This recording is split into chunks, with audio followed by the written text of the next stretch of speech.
I would definitely say that Colorado's low humidity does dry out the skin significantly. We live in basically a high desert. The humidity is very, very low. Even in the summertime, it's not particularly high. And so the skin loses a lot of moisture through to the air. And so that's very, very important to consider. And so I think it's good to use lots and lots of moisturizers. It's important to note that in the wintertime, the forced air that we all use to heat our homes drops the humidity generally very low indeed, and even lower. So that's another important thing to consider.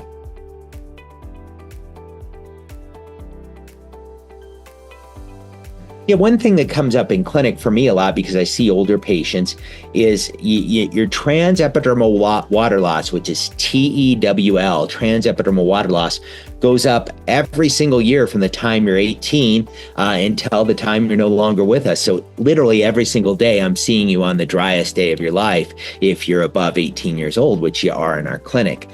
So it's important to realize that you're losing more and more moisture each year through your skin, just as part of the aging process.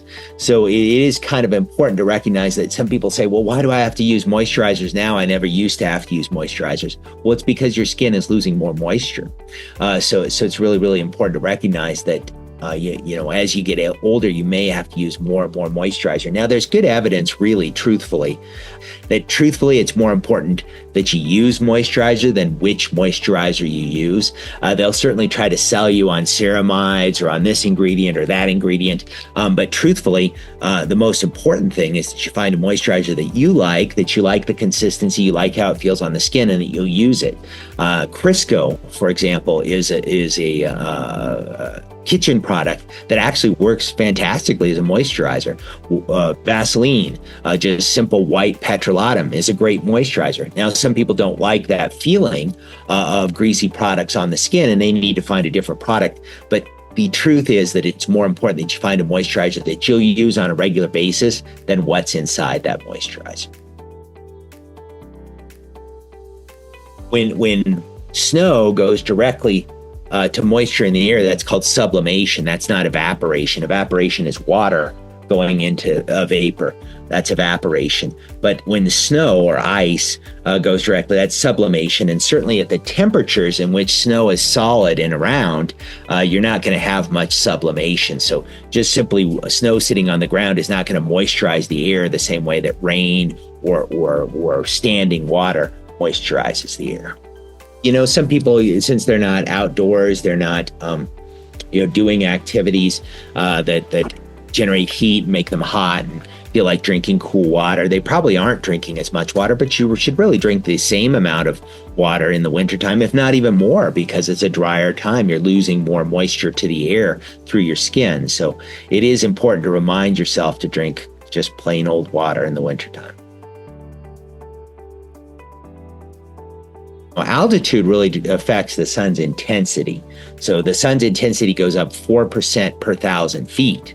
So at 5,000 feet in Denver, you're actually getting 20% more sunshine than you would expect based on latitude, where Denver hits on the earth.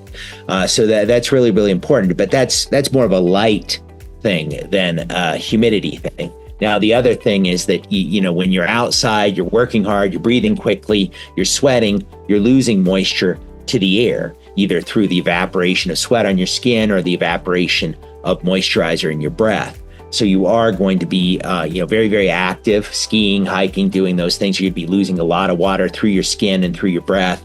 And so it's important to drink quite a bit of water. Now, as we just mentioned, in the summertime, you feel thirsty when you're doing those things, but in the wintertime, you don't always feel that thirst. So it's important to keep drinking plenty of water during those times.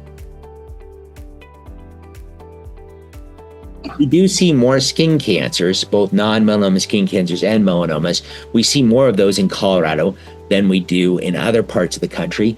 for the reason that we have 300 plus days of sunshine. We have a lot of outdoor activities. We have a lot of people that enjoy and live here to enjoy those outdoor activities. So it's very, very common to see non-melanoma skin cancer and melanoma in higher numbers in Colorado here. And then also, as I mentioned, any single condition, whether you have atopic dermatitis or childhood eczema, whether you have nummular dermatitis, any of those things, all the inflammatory conditions that we see in a dermatology clinic are often exacerbated by the low humidity that we have here. So that's where it's very, very important to moisturize, moisturize, moisturize. And then it's important to recognize that dry skin is itchy skin. We see some patients that come in with nothing but itchiness. And certainly dry skin is itchy skin, as we say in dermatology. So if you're not moisturizing a lot, you're going to feel itch, even if you don't have much of a rash. You may have a real itching problem without much rash because your skin is dry.